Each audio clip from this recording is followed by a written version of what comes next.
Shouty brain. Hello, my name is Trevor Holland. Welcome to Shouty Brain, the podcast from a late diagnosed AuDHD man on a voyage of discovery to find my people in a neurotypical world. Hope you're doing very well this week. I'm doing all right, still knackered, but what's new? This week I'm joined by a very special guest by the name of Vicky Huttler. Now, Vicky is herself late diagnosed AuDHD, but crucially, she is a yoga teacher, a personal trainer, and a fitness coach. So we talk a lot about yoga, about how she discovered it and the power of it, and what turned her on to then becoming a yoga teacher herself. Quite a transformative kind of experience for her when she discovered it. Really, really interesting chat. We also talk about her diagnosis journey, as we do with everybody, as well as emotional regulation and turning up for yourself and consistency, that kind of stuff. Really, really interesting chat. A little bit of fuckery with the audio, as is often the case. Vicky blames herself, but I refuse to do so. It changed about halfway through the episode. Basically, Vicky's earbuds ran out of battery. So the first half of the episode sounds a certain way, and then the second half sounds another certain way. I was trying to marry the levels as much as possible, so there was a less of a kind of obvious transition between the two. Boring technical shit, but you'll notice it changes a little bit halfway through. Please bear with us. You know, we're dealing with technology here. It's not always perfect, but I warned you about that from the outset. I would very much appreciate it if you enjoy this podcast. As always, please like, subscribe, comment, otherwise interact with me. You can find me on shoutybrain.com, where you'll find links to all of the stuff. Best if you follow me on Instagram, which is where I'm most active, and always appreciate it if you subscribe to the YouTube channel. I would also appreciate it if you followed Vicky. Now, Vicky on Instagram is Vicara Coach. Now, she also has a website, which is victoriajanefitness.co.uk, where you can find out a lot more about the services that she provides. So please do check her out. Stick around to the end for a goodbye. Other than that, please enjoy. Welcome, Vicky, to Shouty Brain. Hello. Hey, how you doing, Vicky? I'm good. How are you? I'm glad to be here. Thank you. Yeah, I'm pretty good, thank you. Doing a recording in the afternoon for the first time in a while, so I'm not sure. The last couple of episodes I've done in the evening, and I've realised I shouldn't be recording after a day's work.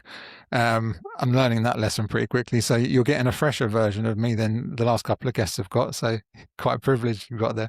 Okay. But yeah, thanks for joining today, really appreciate it. So, you know, we got into contact with each other on Instagram, as is the case with a lot of the people that I meet for the podcast.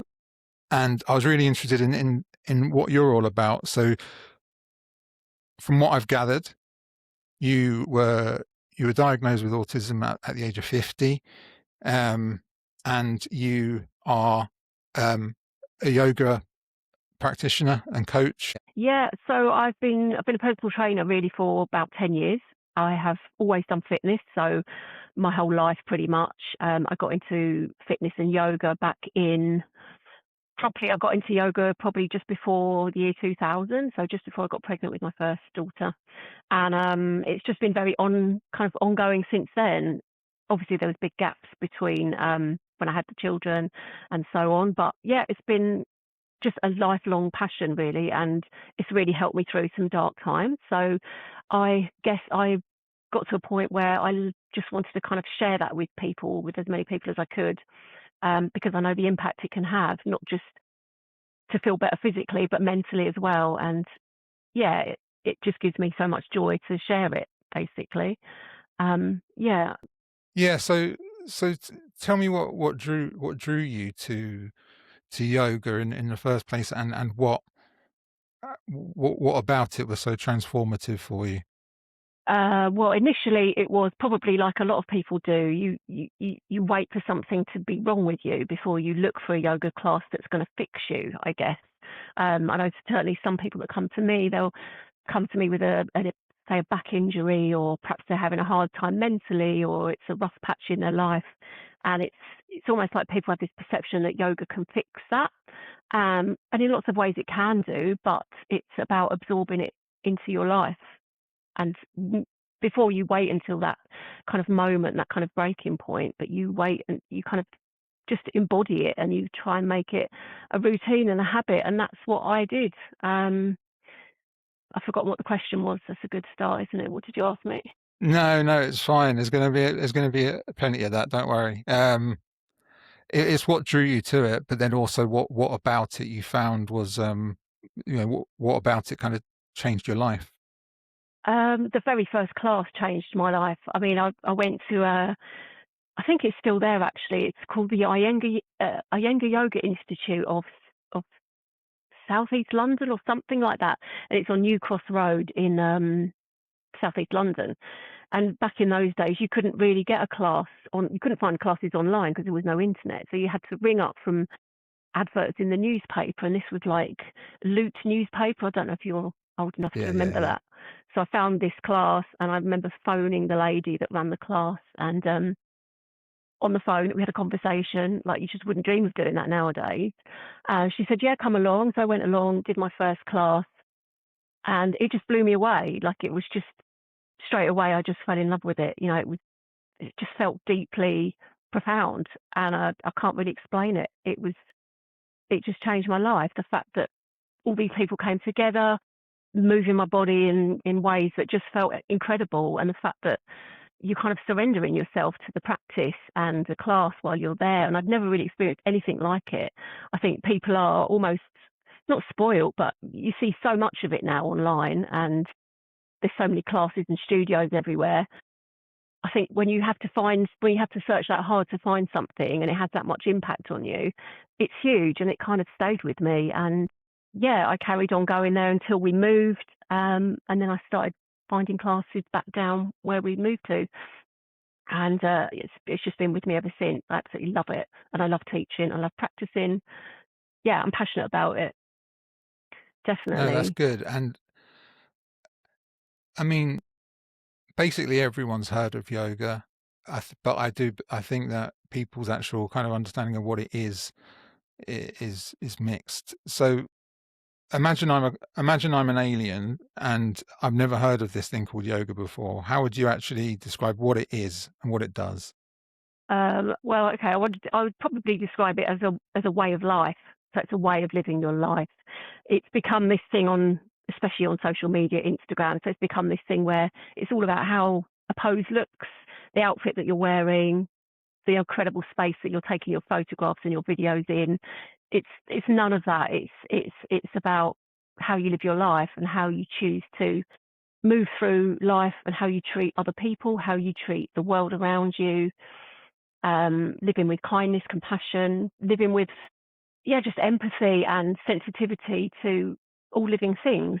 That's what I believe. And I think the poses and the actual physical part of the yoga is only a one part of it. There's so many other aspects, and it's all part of the practice. Meditation, breath work. You've got the rules for how you live, how you treat others. Yeah, it's a lifestyle, but lifestyle kind of almost belittles it. It's not a religion, it's a philosophy, I guess. The movements, the poses, what's excuse my ignorance, but I'm genuinely really interested. What's the theory behind what's achieved from positioning your body in a certain way? What does that do for you? So the way that the poses originated was they were a way for people to, we're talking thousands of years ago, back in India, and they were originally a way to help people sit. So originally it was about meditation, and it was just about being able to sit and meditate for hours on end. And obviously people would get uncomfortable sitting in the same position. So the yoga postures were a way for them to move their body, to get strong, to get flexible, to be able to sit comfortably in their meditation practice. That's how it originated, from what I understand. So nowadays, it's become very different. So the poses are to help with flexibility, with day-to-day movement, which is all part of it. But yeah, it's to help you move better, to feel better. It can release emotions within you. So if let's say you've been through a difficult life, your body holds on to a lot of emotions, a lot of energy, and the body can store it in the tissues, and practicing yoga will help to release that and to, help you become free, to become more free, more enlightened. And I guess that's the ultimate aim of yoga, is to become enlightened. That's great. Yeah. So when what changed from going to these yoga classes yourself to then wanting to become a coach trainer yourself in that area? What made that move for you? I think just because the impact it's had on me, I knew I had to share it. It's like when something has a really big impact on you, you want to help other people to get to that point as well. And it's I mean, in a nutshell, that's why I wanted to do it, because I knew how much it had helped me get through some really difficult times. Keeping that practice, returning to my mat, rolling out the mat, practicing the poses, practicing the meditation, just sitting with myself. Doesn't matter if you're in a bad mood, a good mood, however you're feeling. If you just roll your mat out, spend 10 minutes just moving, stretching, feeling good, everything's a little bit better afterwards. Everything's a little bit more manageable, a little bit less overwhelming. And I just want to help people see that how yoga can help them. Does that make sense? It does. So It does. that's totally why I do what I do. And it works. I get feedback that people are also blown away with yoga, and that makes it all worthwhile. When somebody messages me after a class or after a day retreat or whatever it is we've been doing, and says, that was incredible, like, you really, like, what you said at that point really resonated, or I love that pose, it made me feel like this, or whatever it is, whatever the feedback is, it's just fantastic. It's what makes it really worthwhile. Mm. Yeah, for Now, sure. you alluded to some dark times that kind of led you down the path of the kind of healing that you seem to get from yoga. What was going on? Do you mind telling me anything about what was going on in your life at the time? What were some of these dark times, if you don't mind telling me? I think it's probably not a unique experience to me. I think anyone that's spent their lives undiagnosed, undiagnosed autistic, will have been through the same experiences, which is questioning who you are, why you are the way you are, why you constantly messing things up, why depression, anxiety, not fitting in, always blaming yourself. And it gets heavy after a while. It weighs on you. And I think there's times in your life when you can be robust and you can be resilient and bounce back from it. And there's times in your life where it wears you down and it breaks you down. And I guess it's those times. And that's just what's going in inside. When you've got other difficult times going on in your life as well, maybe you lose loved ones or all kinds of different phases and experiences in your life. It makes it doubly hard, for sure.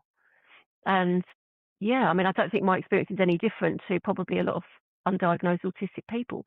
You don't know why you are Mm. the way you are. Why is life so bloody hard? Yeah.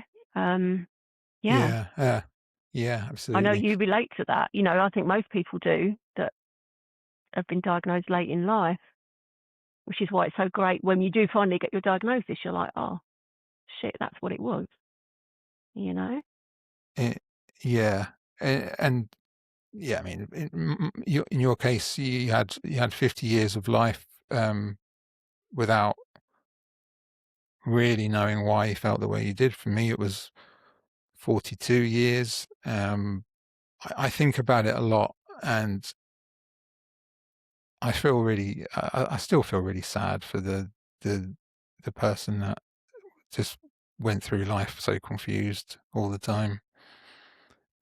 Blame myself for everything. I think that was one of the prevailing feelings, was just this kind of horrible dichotomy between this kind of arrogance that I had because I felt like I have these kind of delusions of grandeur sometimes, and I felt, I'm special, or I'm the smartest person in the room. I felt that way, but then at the same time, the things I was doing did not reflect that. And so I thought, well, how can I feel that I'm this, but I'm demonstrating things that seem to suggest I'm as thick as pig shit, or at least have no capacity to make decisions, or why can't I do the stuff that everyone around me seems to be doing? So I'm beating myself up all the time because I feel like I'm disappointing myself, these expectations that I'm setting for myself. It's just the constant thinking that gets so tiring, isn't it? That's it. It's the constant brain noise, the shouty brain. But it's continual. And you think everyone's brain is like that, but you don't even. Thing is, when I grew up, there was no awareness about even how your brain worked. It just wasn't a thing that was ever talked about or acknowledged. Or so, yeah, you've got this noise in your brain all the time and this constant overthinking, but you just accept that's the way life is, and you think everyone's doing the same thing, but you're just really shit at life. And I genuinely used to think that. I used to see how people would be getting on really well with certain things, and nothing was troubling them, breathing through life, being successful, and just win, win, win. And you look at yourself and go, what the hell? Why do I find everything so difficult? Yeah. Everything's difficult. It's tiring. And I thought about it with Sam Munster in last week's episode about just how tired you end up being all the time. And it's the frustration that the things that are going on with you are completely invisible to everybody else, right? And even to the people that know you well, they might notice something's not quite there, but you don't outwardly seem like there's anything going on, right? You might be seen as someone who's a bit emotional or quite sensitive or dramatic, maybe in some situations, really highly strung in terms of very particular about the things that you like and don't like. But outwardly, you're going through life, and no one can tell because they can't see inside your head, and what's going on inside your head is just so noisy. It's just non-stop. It never stops. Never, not for a second. The questions on top of other questions. So you're questioning every decision you make. You're questioning the intention of every single person who interacts with you. Everything has questions about it. It's like, and that's why I often talk about being autistic as like being an alien trying to work out how to be a person, because everything's like you're having to analyze everything to try and learn what it means, but you're questioning the minutest detail about every single thing around you all the time and trying to work out what it's all about. And it is the most tiring thing ever. But again, it's invisible. It's the duck on the pond flapping away under the water, but on the surface, you're just a person being a person. It's very difficult to explain to people who don't get it, isn't it? Yeah.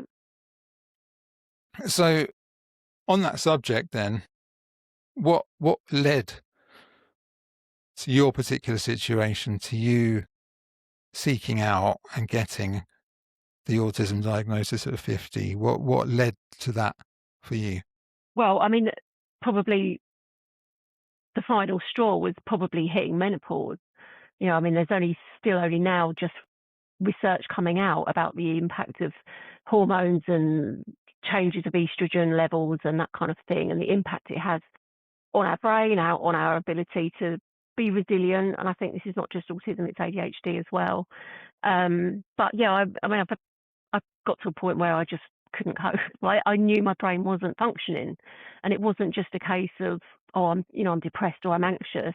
My brain was not functioning. And actually, I think one of the first symptoms I had of menopause, and one of the first reasons I went to the doctor, was because I thought I was getting early onset dementia. And it was really freaking terrifying. Like, I genuinely thought, shit, if this is what I'm going through now, what am I going to be like in 10 years time, 20 years time? Do you mean in terms of like brain fog and forgetfulness, or is there totally others? Yeah, totally. Like, I would park my car somewhere, go shopping, come back out of the shops, literally no recollection of parking the car. And I think unless you've been through that brain blank, literally you have no recollection of parking, no recollection of what happened. I was thinking, well, what? I could be in a different country one day and I forget where I'm staying, or I don't know. All these, again, it's that brain. You're just going through all these panic kind of scenarios, worst case scenarios of what would happen if, you know, I was stuck somewhere, or I don't know. It was just terrifying. And I knew that my brain wasn't functioning properly. There was definitely more meltdowns, bigger meltdowns, really uncontrollable and embarrassing meltdowns. And I knew it wasn't normal. So I started researching a little bit about what goes on. And I think through my life, there's definitely been, obviously, I've never fitted in, again, like most people who are undiagnosed through most of their lives with autism. But I think definitely I'd question whether maybe I am autistic a handful of times throughout my life. But because it was never, it's only really, what would you say, the last 5 years that it's been a common thing that you hear about, or I wouldn't say before that there was much information available as freely as there is now. So at these Yeah. different points throughout my life, I've questioned it because I've maybe heard something about it or whatever, but there hasn't really been that much information. So when I started questioning when menopause was happening and what was going on with my brain and my life, I started scratching the surface online and actually realised, okay, so this could be me. And then I start scratching the surface a little bit deeper and a little bit deeper, and then this is like, holy shit. Okay, of course it was. It's autism. It's so freaking obvious. It just makes total sense. And I can still remember the day I went to see a friend and I said to her, I'm having a really shit time at the moment. I've been doing some research on autism and I really do think I might be autistic. Does that sound ridiculous? And she went, yeah, it makes sense. And I was like, that's it. I'm going to go and try and get my diagnosis because it just, everything fitted that I researched. It just made complete sense. And it still does. And I know every autistic person that's late diagnosed goes through that same process. I think we're all very, very similar. And I say this a lot on my social media, you know, we spent our whole lives thinking we're very, very different, but actually our experience is often very, very similar of being undiagnosed and then getting that diagnosis and the process of it all and the journey. And yeah, that whole process of re-examining your whole life and going through that whole, it's a process. It's a lot and it takes time. And I'm still doing it now. And that's 4 years ago. So yeah. So before we go into the kind of nuts and bolts of the emotional journey, which obviously I want to talk about, but what was the actual, because people's actual experience of the diagnostic process can be quite different. So how did it play out for you? So you went to your GP originally and asked for a referral. Is that how it went? Yeah, I went to the GP, asked for a referral, and I think I was just very, very lucky because I was given a form there and then in the waiting room. She said, can you just fill this in? If you give it back to me today, I can get it off and we'll get the process ball rolling really quickly. And I can't remember what the form is called. It's a famous one. AQ10?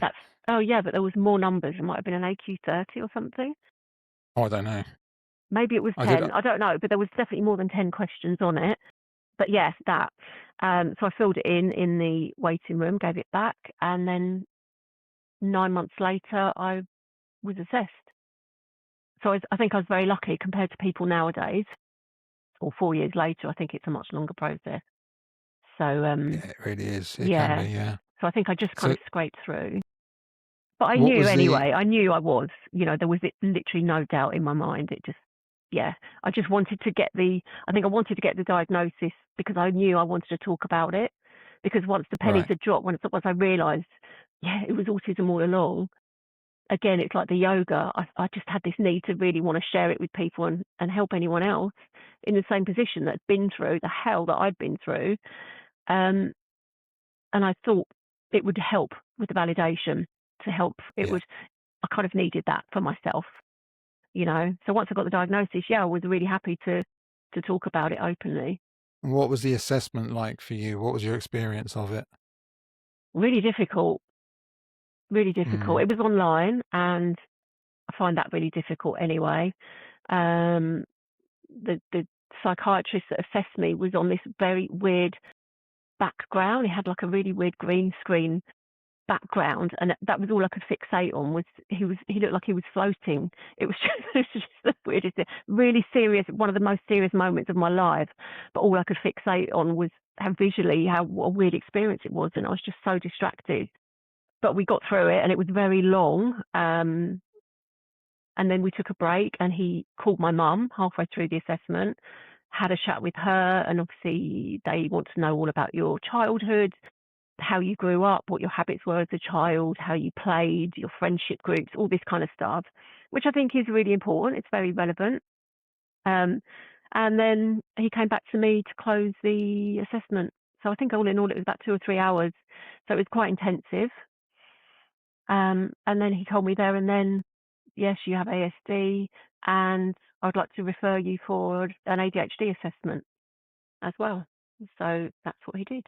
And had ADHD occurred to you before that No, conversation? no, it hadn't. But again, once he'd said that, I was like, oh shit, yeah, because most of them cross over, don't they? Most autism ADHD assessment will cross over. So it's quite rare, I think, that somebody's one or the other, from what I understand. There is a lot of a crossover, yeah, Yeah. certainly.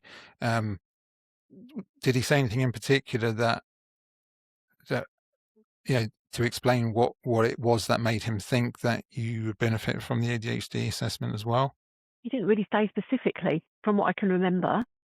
Okay. I think probably the fact that I was fidgeting around, the fact that I think he probably could tell. I don't know. To be honest, I was so pleased to get off the call because it'd been so long and so like I just wanted to get away. So I didn't kind of stop to ask any questions about that. I just went, yeah, that makes sense to me. So yeah. So what was that initial feeling then? So you're told, yep, you've got ASD. At the age of 50, you've had this your whole life, and I'm telling you now at 50 that you've got it. What was that initial feeling? Do you remember? It was just like, yeah, I fucking knew it. Like I didn't need it to know. I knew already. But yeah, I was just like, oh, thank God for that. Thank God, I know. And again, this relief, this sense of relief, is quite a common sensation, isn't it? People feel that sense of relief once they have their diagnosis, which has always really interested me because I think it's quite unusual, it's quite specific to autism and ADHD. Would you say, being relieved at a diagnosis? Yeah, you're right. Actually, I've never really thought about it like that. But yeah, you're right. Most diagnoses, it's bad. They're telling you there's something wrong with you, but it's really common. I think most people that are late diagnosed with autism or ADHD, it's like, oh, thank God, it's only that. It's not that I'm a massive idiot and I've messed up my whole life, and it's just because it wasn't just because I wasn't trying hard enough. It was because there's a reason for it that is out of my control. It's not something I can control. Yeah, I just felt massively relieved. And then the processing really, really began once I'd had that diagnosis. It was just like, wow, okay, so now we start to revisit school years and university years and relationships and jobs and situations and this meltdown and that meltdown. And again, it's that brain that just doesn't want to stop. You're kind of reprocessing, you're getting everything out of your brain, looking at it now with your new diagnosis, and then putting it back in your brain in the right place with the right answers to it. Does that make sense? Yeah. So yeah, it was a lot, and I'm still processing it 4 years later. And I thought it was interesting, actually. You had another guest on who was also late diagnosed, Lisa, and she was diagnosed a month before she came on, and she's very open straight away talking about it, which I think is brilliant. But for me, it took a little while before I was ready to kind of announce it to. I think I told a few close friends and family, but I really needed some time to get my head around it, to process it all, what I've been told, and make sense of my life a little bit before I started, coming out about it. Everybody's different, aren't they? But yeah, I just kind of went into myself a little bit. That's exactly it. I'm always interested in hearing that from people about not only the process of getting diagnosed, but what subsequently the emotional journey was, because I've said it on more than one occasion now, but mine was just very surprising. I was completely taken aback by how affected by it I was, because, like you, I was absolutely certain, and I had been for a number of years, in fact, that I was autistic. I was frustrated that I wasn't making any progress in terms of getting a diagnosis, but I was like, clearly I am autistic. Um, and I genuinely thought that the diagnosis would be hand on the shoulder saying, yeah, you were right and it's not your fault. And it was that, but it was more than that as well. So I thought I was just going to feel validated. I thought I was just going to feel like someone had heard me for the first time in my life. But what I wasn't anticipating was just this really odd introspective few weeks that followed it. So like you, I went through the scrapbook in my head and started putting cliff notes next to everything that had ever happened to me, which basically said, "Well, yeah, of fucking course, that's why you did that." But then came the sadness of poor little, poor little Trevor, who didn't know what was going on. Um, Poor little Trevor for hating himself for 42 years. It's very self-indulgent, but it's it's that sadness. It's also the sadness of, what's my life going to mean going forward now? Because even though you know in your head what's going on, and even though getting the diagnosis hasn't actually changed your condition, from one day to the next, you are the same person with the same condition, but now it's got an official name, but the symptoms aren't different. But I felt so much more like I had a disability suddenly. And I didn't know then what the rest of my life was going to look like, because I just didn't know. It just really confused me in a way that I wasn't expecting. And it took me a number of weeks of just processing and processing before I came to the conclusion that it absolutely was a positive thing to happen. The diagnosis was. Um, and I had an opportunity then to make something positive from it, which is what I'm doing here, or trying to do here. But yeah, it was really, really intense. Yeah, Because we're introspective anyway, aren't we? We overthink, but then I was even overthinking by my standards. And sorry, what were you saying? yeah. No, I was just going to add to what you said about there is that relief, which is massive, but then there is also that, oh, okay, I'm autistic. I'm always going to be this. I'm always going to be the way I am, which in a way is validating, but at the same time, it's exactly what you say. It's like you realise you're always going to be like this. It's not like you're diagnosed and then you're going to get fixed. You're diagnosed, and then you've got to then live with the fact that you're always going to be autistic. You're always going to have the same struggles that you've had all your life, but now you know why. Do you know what I mean? And I think what's really helped me with the diagnosis is the way that I move in the world has changed a lot. So I know now, I don't try and force myself to do things that I know are going to be really, really difficult for me without the outcome. I find it really hard to articulate. I think I've just learned to put boundaries in and not feel guilty about it, and be much kinder to myself, and be much more aware of self-care and all this stuff, which again is what I teach clients and students. So yeah, I think just being a bit more aware of self-care, because I know I'm always going to be autistic now, and yeah, that can be hard sometimes as well as the relief. It's also the, oh, I'm always going to be like this, and probably get worse as I get older with age, So yeah, like you say, you don't know how you're going to be in 10 years time or 20 years time. What will our brains look like in 10 years time? Who knows? But what was really valuable, which it's only been a handful of months since I was diagnosed, but in that short time, I'm learning to listen to the signals, or even interpret the signals that I'm sending myself, a lot more clearly than before. Listening to my own needs more, and being far kinder to not, because there is no such thing with something like autism or ADHD. There is no such thing as, I believe, pushing through, and and overcoming. There is no overcoming. There's no pushing through. It's some things you can control, some things you can't. You can control to an extent how what your attitude is towards things, but you can't control the actual things. There's no benefit in trying to push yourself too much, because the only result from that is going to be a fallout, whether that's a burnout situation, or an episode of poor mental health that comes with doing that, because you have a limited set of resources, a limited battery.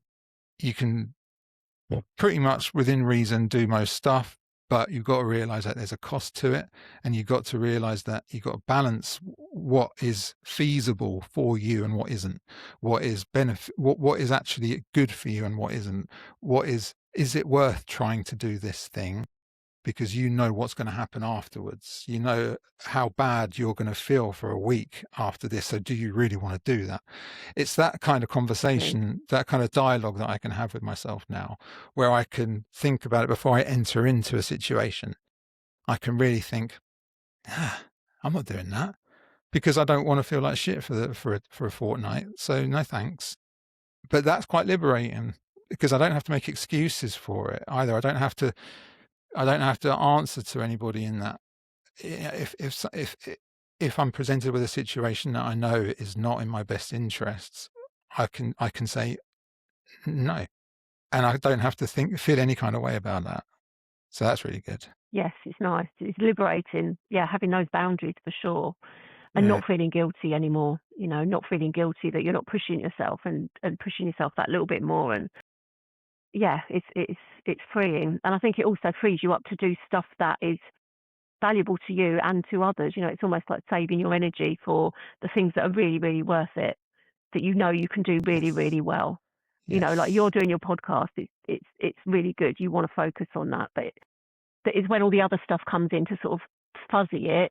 You don't really do anything. You just do everything really badly and get stressed, and yeah, it's really difficult. So I think you put that really well about Thank you. picking and No, choosing.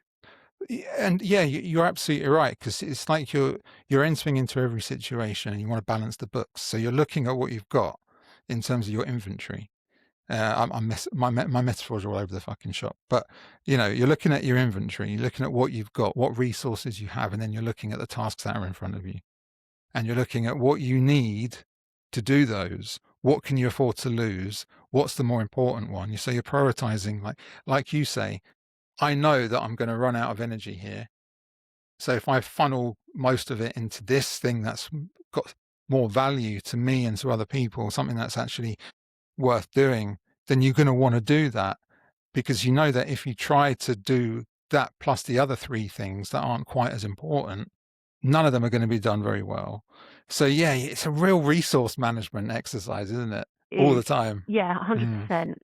Yeah, and I think we're lucky that we found things that we love and enjoy doing, that we can do, and still have some, still be relevant and kind of valuable to other people. Do you know what I mean? As far as help and helping share what we know and what we've learned to other people. I think that's really valuable, because there was definitely people that were around when I was learning about autism and researching it, and half of their names I won't remember, but I'll always remember that there were people there that helped share their stories, and it really helped to shape mine, and if I can be part of that story for other people, brilliant, job Yeah. done. I think that it's definitely worthwhile.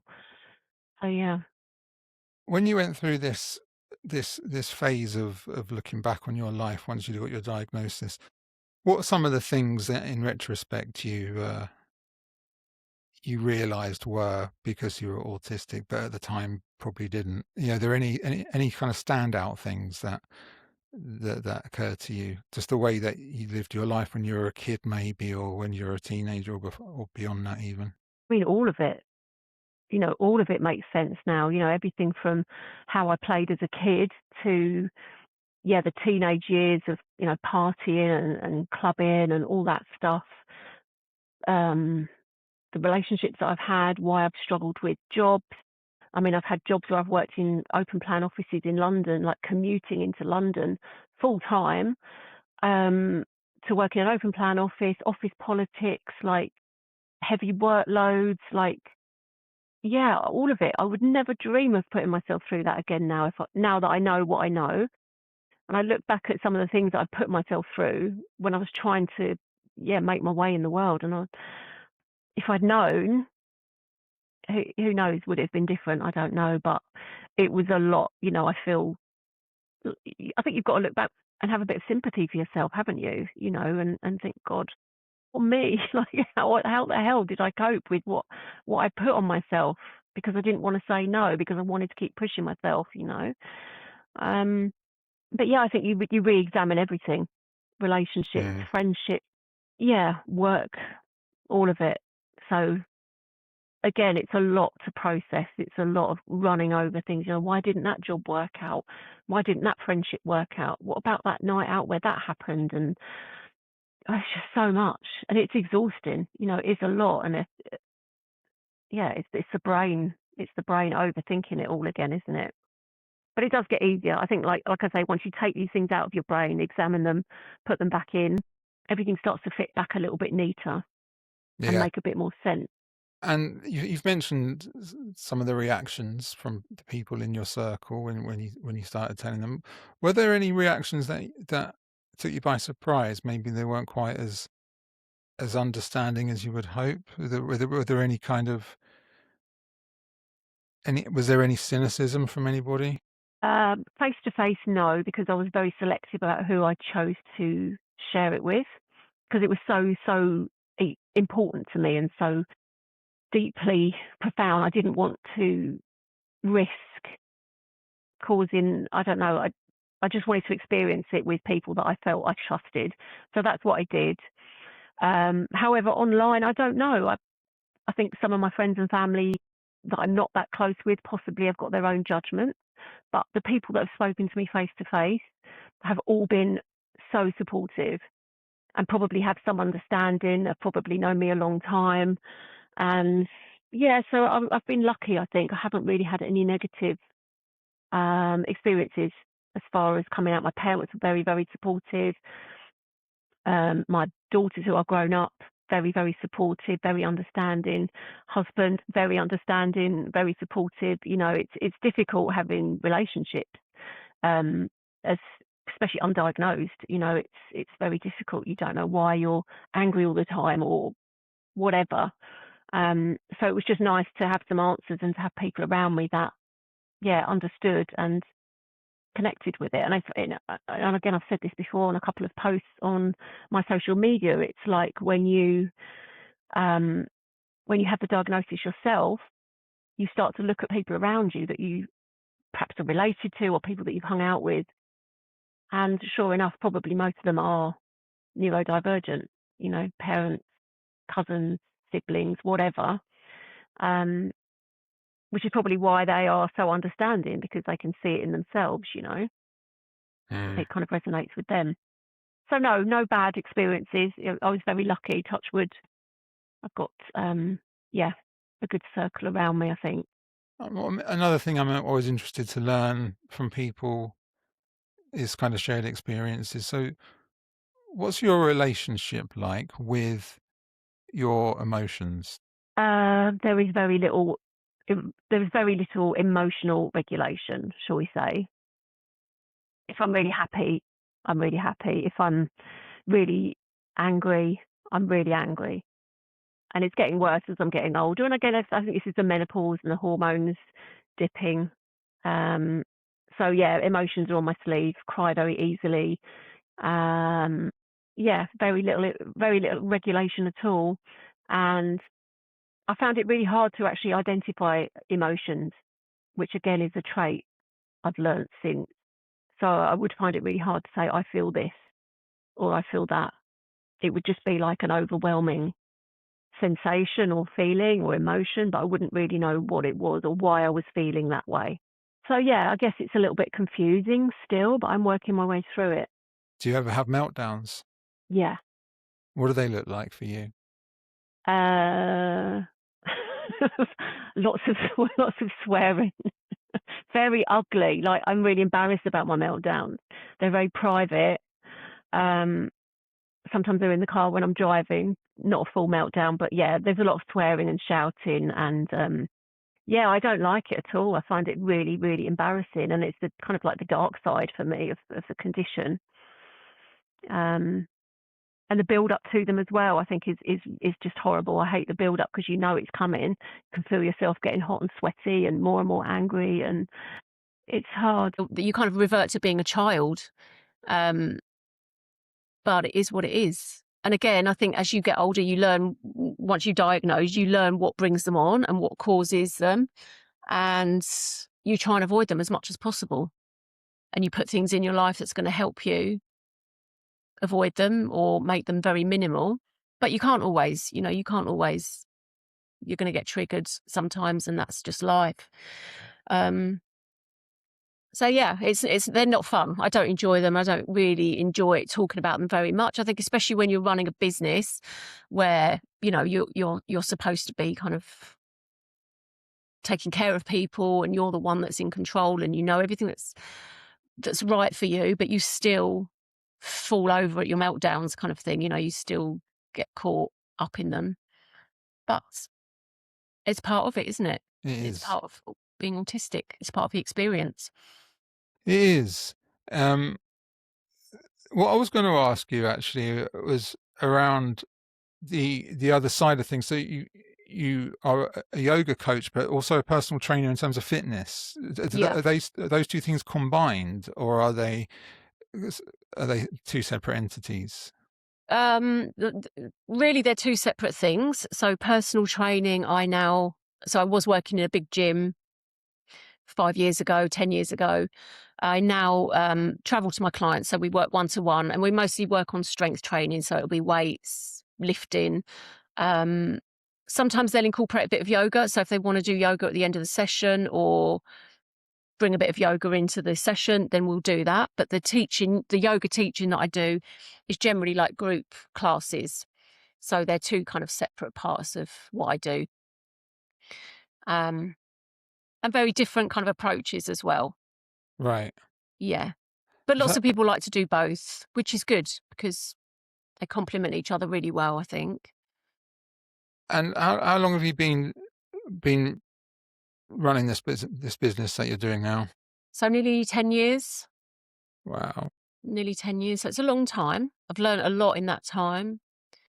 Now, I think you can get qualified in anything, can't you? But once you only really start learning once you're on the job and you start working with people, and problems are thrown at you and different situations, and you work out what works, what doesn't work. Yeah, all that stuff. It's just experience, isn't it? It's like on the job experience. And definitely I've learned so much just through being consistent. So I've worked consistently in my fitness and yoga for 10 years. And I've learned a lot. So I've got a lot of experience. I've worked with hundreds of clients through both yoga and personal training, all into the spectrum, all abilities, all different personality types. And I've really enjoyed it. But now I work almost exclusively with women over 40. And since I've been talking about my autism and ADHD online, I seem to attract neurodivergent women, which is perfect for me. It's just, I love it. I absolutely love it. So I guess that's my kind of specialism. You kind of work towards what you enjoy doing, don't you? And I really, really I love the women that I work with. They're brilliant, so that's what I do. That's great. And where do people need to go if they want to find out more about your services? So they can head to my website, which is in need of a rename, but victoriajanefitness.co.uk. Or they can find me on Instagram at Vicara Coach. So there will be more stuff coming online, which I'm really looking forward to soon. So they can if they can just bear with me, I will it's a work in progress at the moment. But yeah, definitely if they're interested, they can look onto the social media or get in touch through the website. There's an inquiry form on the website as well. Brilliant. So it's always nice to hear from people. Brilliant. So yes, you should all do that. Now, you're a South London lady, right? Yeah. I did live there for a bit. I wouldn't say I'm a South London woman, but yeah, we lived like Rotherhithe way for a few years. Where did you grow up? I'm just trying to, because your accent is very familiar to me from my neck of the woods. So you didn't grow up in the South London area? No, I was born sort of southeast London, like Crayford, Dartford way, and then we moved down to Kent. So I would say this is probably a Kent accent. Got it. Okay. Yeah. I grew up in Croydon. Lived in Kent most of my life. Got it. I grew up in Croydon, so I've got that. I know you mentioned South London earlier on, but I was like, there's something about the way you speak that is very familiar to me. But you live in Kent now, yeah? Kent, yeah. Oh, okay. So cool. down in Rochester. Excellent stuff. So you were saying a little bit before we started about the ADHD. Now, you as of this recording, you haven't currently been able to get assessed for it. But since it was brought up as a possibility in your autism assessment, have you been looking more into it to kind of realize, even though you hadn't thought about it before then necessarily, then absolutely you got ADHD as well? So what are there any kind of standout features of your life that make you kind of think that? Yeah, I mean, just things like staying focused on something, staying focused on things that you're not interested in, fidgeting, clumsiness, dropping things, prone to injury, prone to overthinking. I think with women, it's much more like internal, isn't it? So it's like your brain is just on the go all the time, constantly thinking you should be doing this, you should be doing that. Why aren't you doing this? Why aren't you doing that? I'll start this, but then I'll go and do 2 other things at the same time. You know, it's again, it's just a constant way of existing.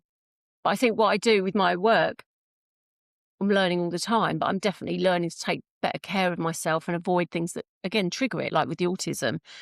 So I'm much more aware now of things like foods that will trigger it, situations that will trigger it. If I don't exercise every day, it's really bad. If I don't get out in fresh air every day, it's bad. So I think I've definitely learned to take good care of myself from it. And it's definitely better. But it's still there. It's that thing, we're always going to have it, aren't we? We're always going to be prone to it. Well, we're always going to have it. We're not just prone to it, we have it. But we've just got to look after it and keep it in check, I think, as much as possible.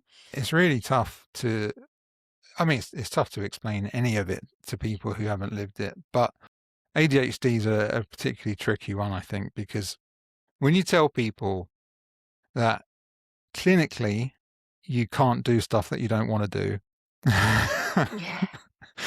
it's like, so what the fuck are you talking about? Just do the thing you don't want to do. Like, it's not a case of mind over matter. It isn't.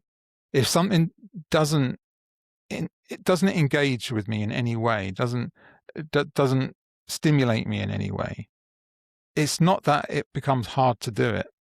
It's impossible to do it. Yeah. It just doesn't work. It doesn't work. And that is you trying to tell people that you're clinically lazy. And that's not what it is. But I completely understand why people think that when they hear it, because you're trying to tell people that you're not lazy, but you look like you are. All the evidence suggests that you are, but you're not. And that was a really important thing for me, because I was spent, like many people, my whole life being told I was lazy. Yeah. But you're so bright, Trevor. If you applied yourself, well, I can't. I don't know why, but I can't. Because you're not interested in it. Yeah. But if you applied yourself, you could do all sorts. Yeah, if I could, I would, but I can't. but it was Yeah. always capable but doesn't try. That was my whole life. Yeah. And so Story of my life at school. I believed it myself. Eventually, I started to believe it myself. Like, I am lazy, aren't I? And I'm like, what a loser! I'm a I'm a waster. Yeah, and this is where it starts, isn't Yeah. it? The whole beating yourself up thing and punishing yourself for not trying hard enough and all that stuff. Yeah, it's not good.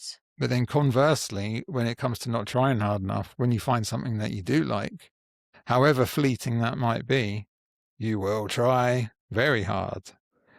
But the second that thing stops being interesting and exciting, it's amazing how quickly you can drop it like a sack of shit, right? Yeah, 100%. Yeah. Like, just drop it like it never existed. Drop it like you never cared about it. Which goes back to what I was saying earlier about, you know, when you're on a roll where you are in that flow of kind of like you're loving what you're doing and you're kind of all in and it's all making sense and it's all coming together. Like, I just love that, but I know it's not going to last. And it's so hard because you know it's going to come to an end, but you're getting so much done. You're so productive, you know, and it's just the best feeling because you're buzzing from what you're doing and you're getting so much done. But sure enough, that focus comes to an end, that hyper focus, and then you crash. And I know that crash is coming. And then it's just like a deep dive for a few days, recovering and thinking, oh, that was all shy anyway. What was I even thinking? And then slowly you climb back out of it, you know, and then you're back to that kind of like square one again. But I definitely am a big believer in when you're in that mood, you're in that moment, just milk it for all it's worth because you're probably going to have a week or two where you feel shit and you won't be productive at all. So when you're on that train track and you're just like aiming for the stars, just go for it, you know, make the most of it. That's my philosophy now. And it's a good one. And it's I hard. try and be healthy with it, but you know, I Yeah. think, yeah, I still manage, even after all these years, you know, I was diagnosed nearly 15 years ago. I'm still able to fool myself somehow. So my whatever my latest kind of hyperfixation might be, if I wake up one day and decide I'm going to start doing this thing, and I'll spend untold amounts of money getting all the stuff I need to do that thing, and I'll do all the research I'll watch all the videos and I'll read all the stuff and I'll learn all the intricacies of how to do this thing. In my head, I'm thinking, no, this isn't another one of those. This isn't me being ADHD. This isn't me getting super involved in something that I'm going to drop suddenly. No, this is different. This is the one. This is the one I'm going to do forever. No, I know it feels like it. I know it seems like it. No, this is the one, Trev. Don't worry about it. This is your life now. You're going to do this forever. But then every fucking time, without fail, at the drop of a hat, I'm like, oh, yeah, whatever. Yeah. It still happens, man. But I Yeah. enjoy it. I enjoy the ride while it's happening. You learn a lot, don't you? I think you always come away with something. What you end up being is kind of good at a lot of different things, because you learn how to do a lot of different things to a certain level before you get bored of it and stop doing it. But you're very much a jack of all trades and master of none, or for me anyway, because I got to a certain point with untold numbers of different things, so I could try my hand at a lot of different stuff and do a reasonably good job of it, but I'm not super duper good really at much. I'm just kind of good at everything. Yeah, but that's enough to get by, isn't it? You know, and you know you're accumulating all that knowledge along the way and having all those experiences. I think it's really valuable for sure. Yeah. Where the limited battery and limited focus really causes a problem for the likes of me is, I've said this to a number of my guests, but the prevailing sense that I'm getting, plus what I've read as well, is that the vast majority of autistic people who are fortunate enough to make a living are doing it via being self-employed. The vast majority. Because I 100% agree with that. Yeah. traditional employment just is not compatible in many cases with the kind of traits of autism, and that's very much true of me. I am traditionally employed, and I'm trying to kind of make moves to somewhere down the line in the not too distant future to be able to make my living working for myself. But that becomes a daily frustration for me because I'm constantly frustrated at the progress or lack thereof, because Yeah, totally. I'm not patient enough. Because I've got ADHD, I'm impatient. But because I'm autistic, I've got a very limited battery. So I'm constantly like, I want to keep pushing to get where I need to be, but I feel like I'm going at a snail's pace, and it just pisses me off constantly. And I'm still struggling to kind of be kind enough to myself to be like, just do what you can do. Yeah, and be consistent. Just being consistent. I think that out of all the things I've learned in life, I think just consistency wins the race. I think whether it's keeping your podcast going, whether it's doing a regular class on the same day, which is what I've done. I've done the same class on the same day for, I don't know, 5 years, since I've been teaching yoga. And I think just that having that consistency, they're always fully booked, they're always full because everyone now knows, oh, Vicky does a class on a Thursday morning at 10 o'clock, and it's just become I don't know, it's just taught me that, yeah, just stick with it, Vicky, you'll be all right. Just stick with it, instead of being this erratic kind of, oh, I'll try that, but I better try that. What if I do an evening class? What if I do this? If I'm just consistent, it just helps. I don't know, it gives me some sort of grounding and some kind of rooting, and yeah, that's really helped. It's that kind of dedication that makes you feel really proud of yourself, even whatever sort of small or large victory it is. It is that consistency that makes you feel like even if the thing you're doing isn't ostensibly progressing you towards a goal, the fact that you're turning up and doing it every single time is in itself, for people like us, a victory, because guess what? Fucking did it again. I'm still doing it. Yeah. And you really feel like you're overcoming something, don't you? Yeah, 100%, definitely. Yeah. Yeah, and that's rewarding, and that's worth giving yourself a pat on the back for. You're showing up for yourself, showing up for other people. Good on us, You know, it's worth celebrating, isn't it?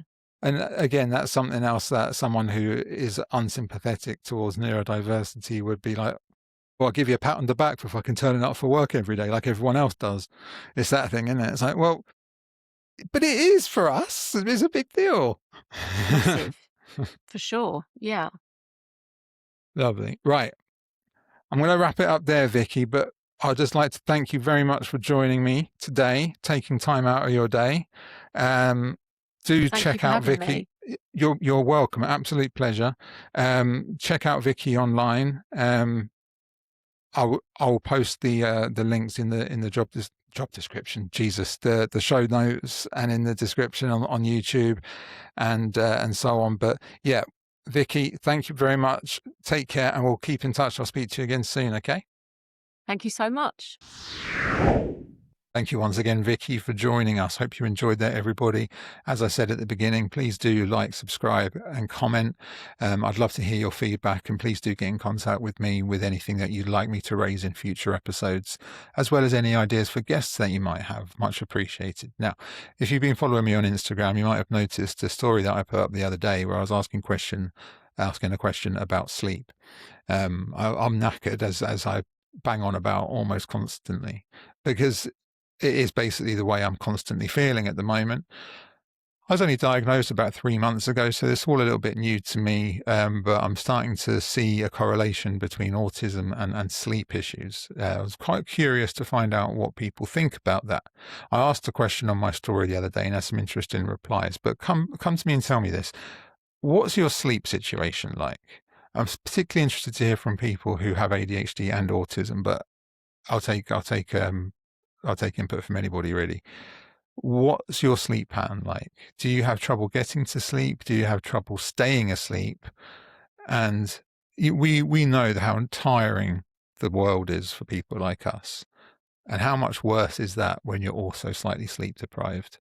I'm really struggling with brain fog at the moment. I've just been so tired. My biggest problem isn't getting to sleep, it's staying asleep, right? So by the time I finish my dinner, Sarah and I are sitting on the sofa of an evening watching TV, most likely Drag Race, obviously, I most weeks will miss the lip sync because I fall asleep, go to bed, pass out, not staring at my screen all night, not having caffeine, not doing any of that shit. Fall asleep, no problem. But then pretty much 3 hours later, I will wake up and I will stay awake. Some mornings I'll get up at 1, 2, 3 o'clock in the morning. And it just drains the shit out of me. So I'm knackered before I even started work in the morning. So I'd just like to know what you guys do. What struggles do you have with sleep and what do you do about it? I'm looking for some free medical advice here, guys. But yeah, please do get in touch with me. I'd love to hear from you. I'll be back next week with another special guest. But in the meantime, I hope you enjoyed listening to Vicky. Please follow her. Enjoy your week. Have fun. Be safe. Be kind to each other. Be kind to yourselves. And sorry that you've got a shouty brain. But it is what it is, right? Take care.